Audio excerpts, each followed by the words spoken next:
Hello, hello, hello, coaches and leaders. I have Barbara Boselli on with me, and we're going to talk about time management. I often am in conferences and working in schools and districts, and they're like, "I have so much to do, and I don't know how to get all my stuff done." And so I'm so excited to talk with Barbara today because it's the way she works with time management. It's in a human-centered way, which we know that's what the whole educator does. So before we jump in and talk about ways why we struggle with time management and ways to kind of manage our time, first I wanted to welcome you to the show, Barbara. I'm so excited you're here. Thank you. I'm glad to be here, Becca. Yeah, so I'd love you to share with everyone, what do you do now in the world? How do you impact coaches and leaders now? Sure. So I have a company called Be Now Consulting, and what we do is we bring leadership training and coaching to organizations and to all kinds of people with the goal of supporting people in becoming their best self and really achieving their highest potential. Oh, I love this so much. So, w- w- I want to jump right into time management. I want everyone to get as much as they can from you in this session. You have a kind of perspective around time management, and you say it's not about what we do, but it's about what we commit to. And I would love you to share about that. Like, what does that mean? How does that impact us?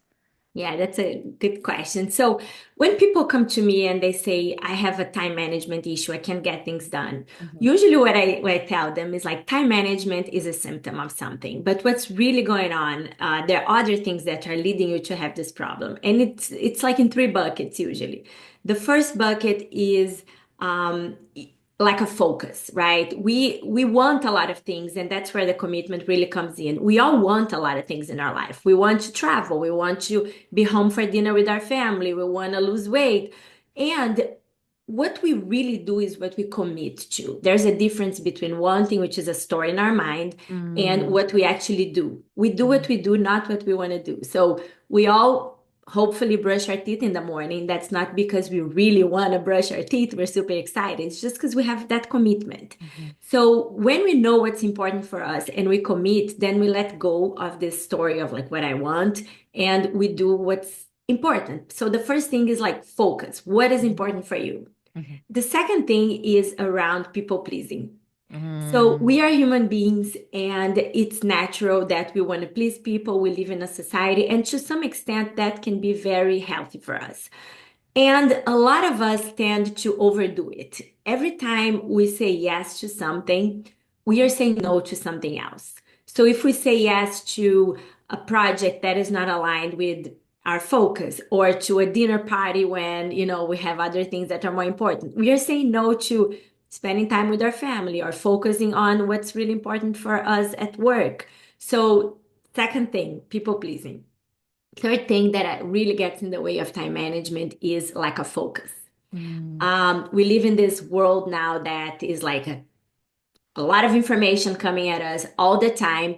And often we are doing one thing, but we stop to check the phone, to answer an email, to talk to someone. And there's research that shows that every time you get away of the task that you're doing, it mhm, takes you between 10 and 15 minutes to go back to that task. mhm. So when we are not focused on what we are doing, we lose a lot of time actually.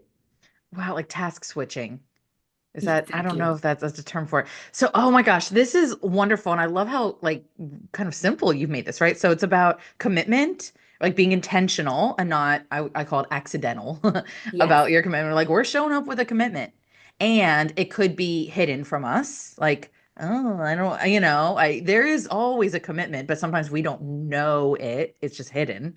And then it's kind of our accidental commitment. And then there's lack of focus. And then there is a people People pleasing. pleasing. I love this so much. And just, kind of part of my work I want to share because it's very much goes align with it, is when the way I help people focus on what's important is I give a distinction. This is from the Immunity to Change book. Have you ever read that, Immunity to I Change? haven't, It's no. it's fascinating, but it's this concept of a stated commitment, which is what you're talking about. Like we need to be clear about what we're actually committed to, and then there's a hidden commitment. So it's like the commitment that's hidden from our own view that gets in the way Mhm. of um of of of what we actually want, right? Yeah. Of our intention. And people pleasing could be a hidden commitment. Like Yes. I don't really Yes. want to people please, but it's happening, Yeah. right? And I'm people pleasing to kind of, like regulate myself or, all these things. Yeah, there's several reasons why people please.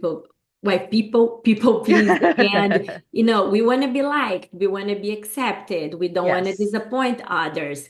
Sometimes we want to be the hero of the situation. And those are all valid, right? We're Hmm. human beings Hmm. and So we good. want to be accepted. So sometimes it can be hard to say no. Yes. Ugh, and I know a lot of people listening are nodding vigorously because this a lot of my coaches and leaders have a hard time saying no. And that is what you were saying is that's getting in the way of their time management. Yeah. So Warren Buffett, who is like one of the most successful people in the world, he has a phrase that I really love, which is that the difference between successful people and very successful people is that very successful people say no 90% of the time.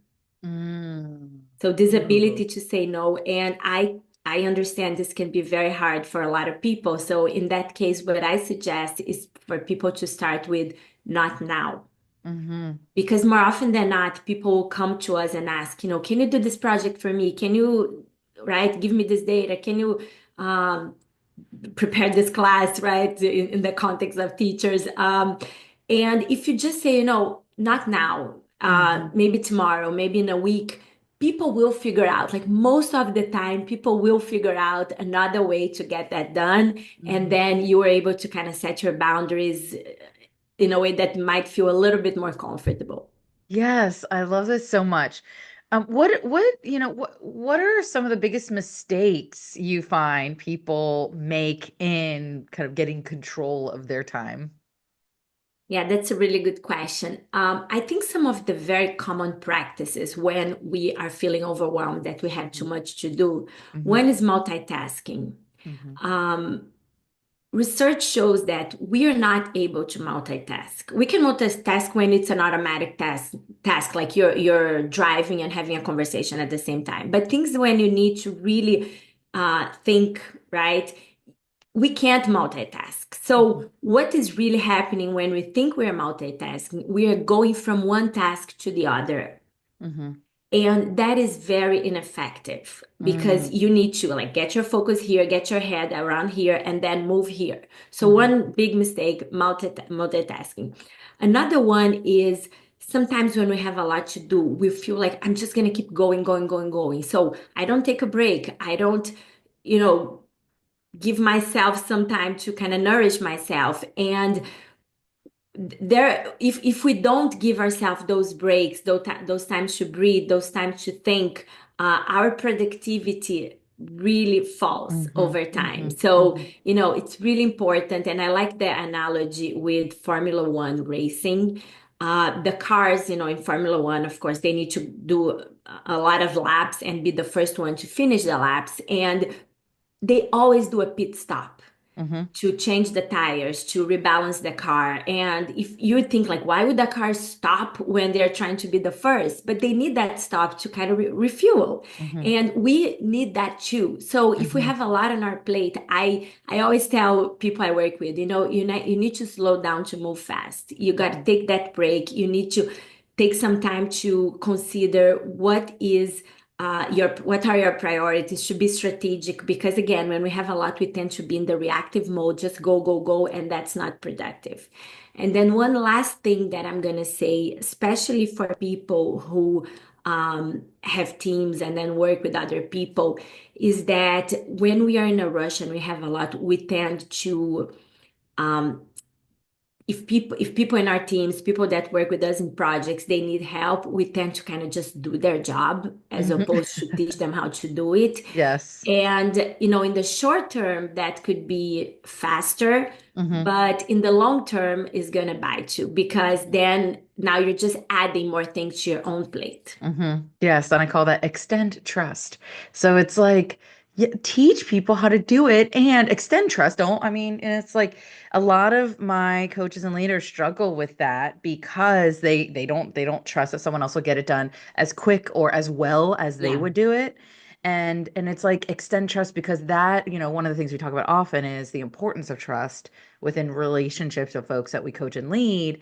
And when we do that, when we ask someone to help us or help the community, right, like this thing needs to get done, and I feel like you would actually be a great person to do this.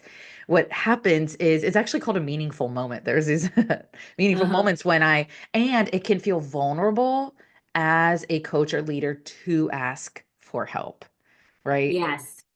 And so, Yes, for everyone. acknowledging that it might be uncomfortable, right? And part of growth is discomfort tolerance.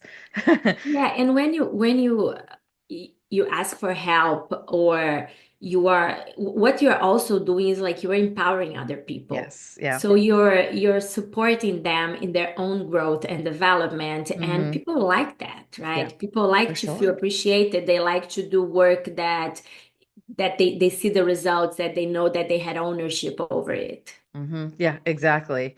And I do want to share just a little strategy that I teach my coaches because they feel often coaches more than school leaders for whatever reason share this with me that they feel interrupted a lot. So they're in their office and they're getting stuff done, right? They're on a track and they're with the spreadsheet and they're blah blah blah, right? They're doing a thing. And then a teacher comes in, I need help or I'm upset, right? So they get interrupted. And sometimes it's like we actually do need to address the thing, right? Like the teacher has 30 minutes free time, to say to come back later, might require that it sometimes we actually do need to stop and address the thing in front of us.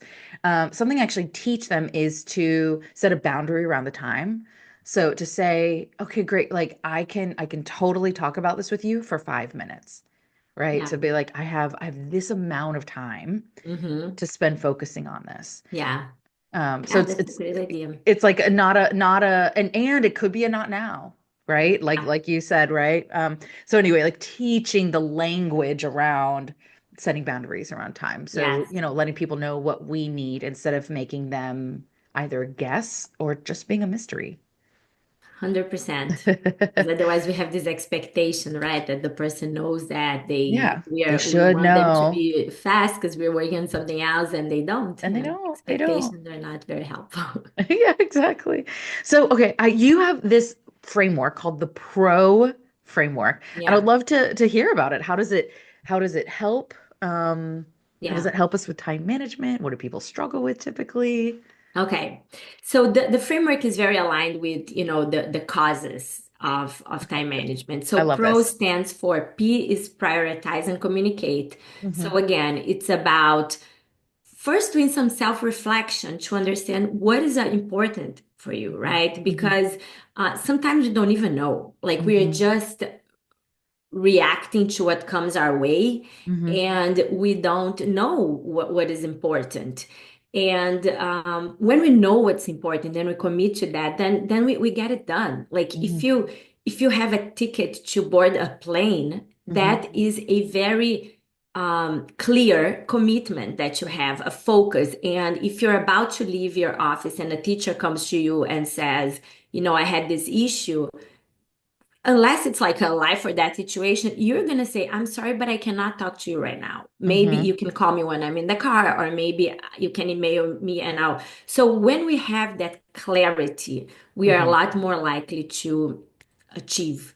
And I just like to share one anecdote here because there's this CEO that it's a very successful woman.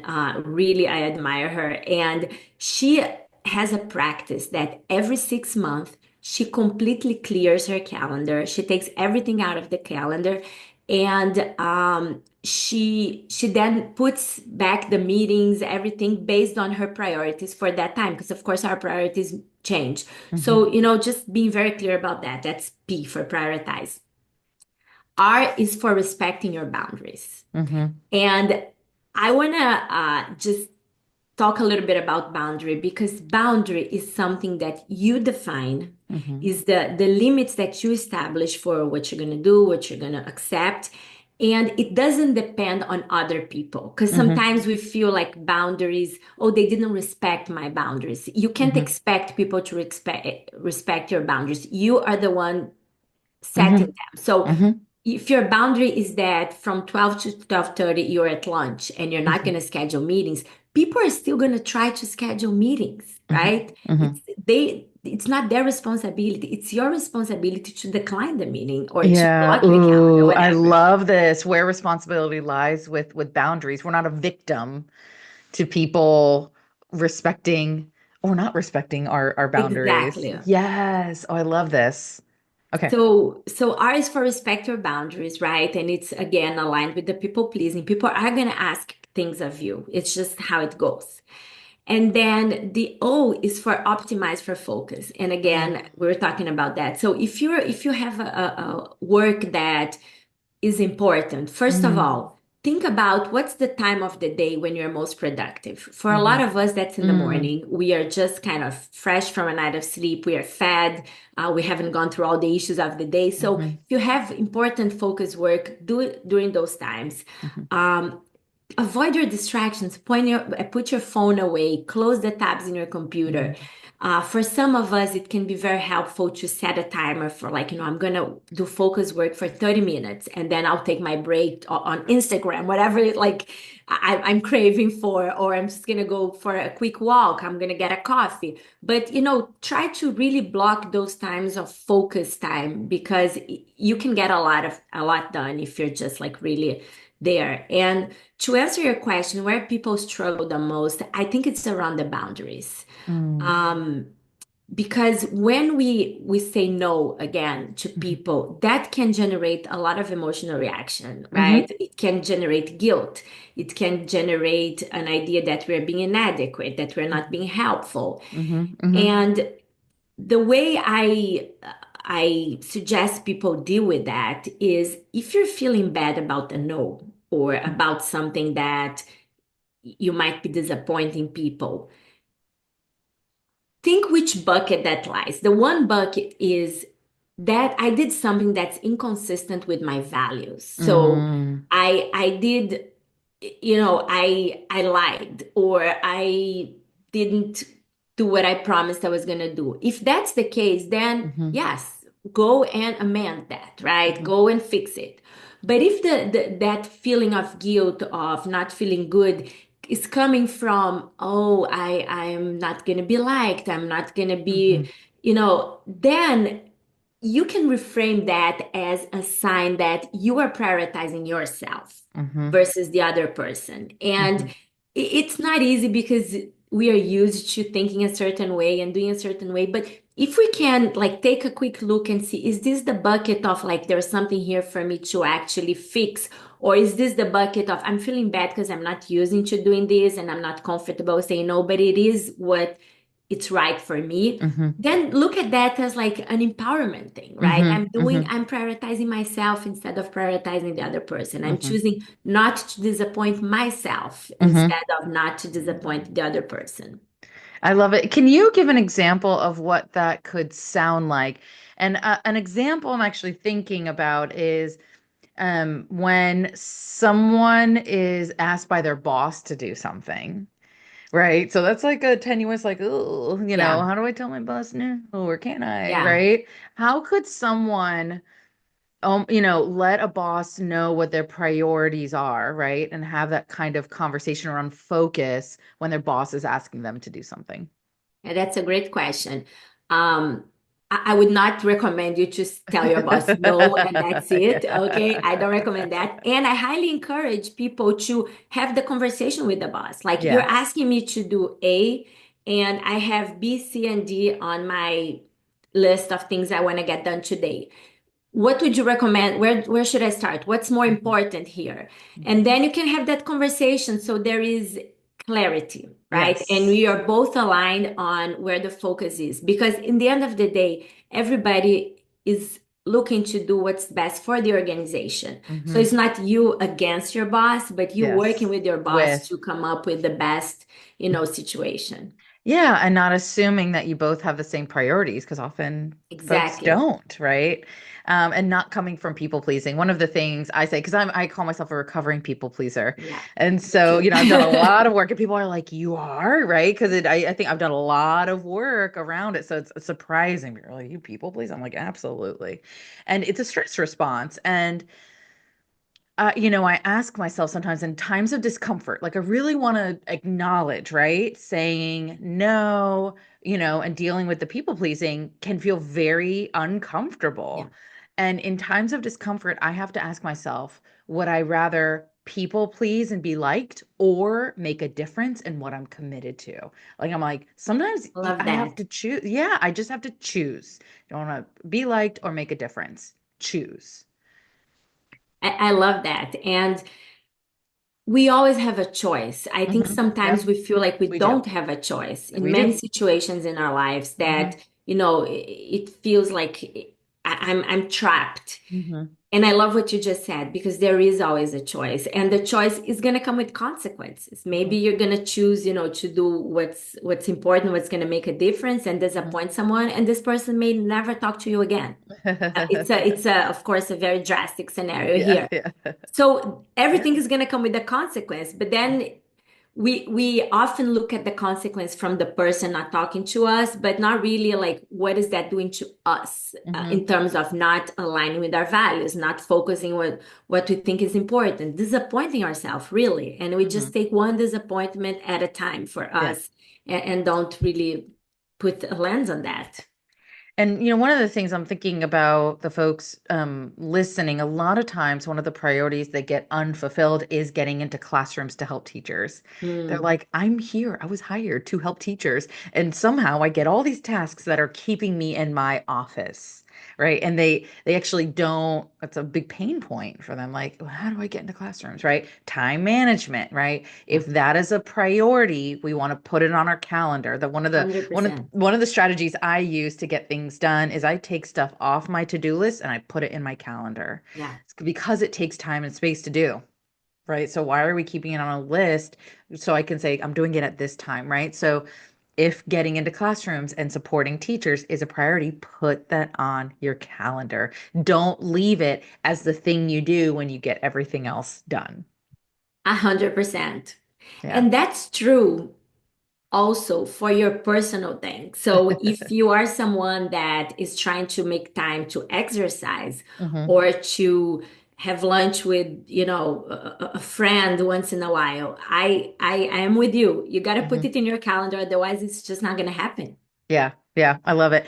Okay, well, thank you so much for being on the show. This was really great. I love the pro framework. It's so straightforward. I hope folks listening are taking notes because I think this could really help you have more really peace of mind and like job satisfaction walking away being like, I did the things most important to me and my work. So if folks want to learn more about Be Now Consulting and learn more about you, where can they find you? Well, it was a pleasure being here. Just want to say that. They can find me. My website is bnowconsulting.com. So it's Uh-huh. BNOW consulting.com. That's the best place. I'm also on LinkedIn.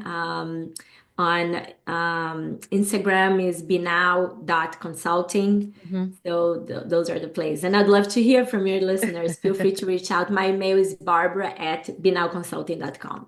Perfect. Well, thank you, Barbara, for being here. You're so welcome. Nice to see you.